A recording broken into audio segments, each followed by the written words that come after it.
Hi, this is Dr. Sassy. Today I want to help you understand a special treatment called Sacral Neuromodulation.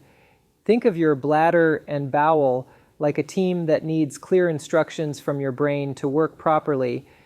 Sometimes those instructions get mixed up, and that's when you might have leaks or trouble going to the bathroom.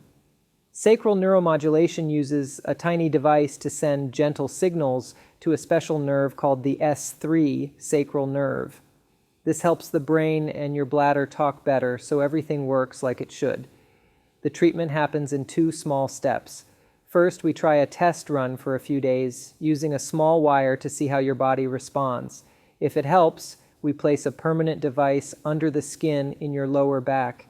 This device keeps sending signals to fix the muscle and nerve communication long term. Recovery is quick, and many people feel better in just a few days.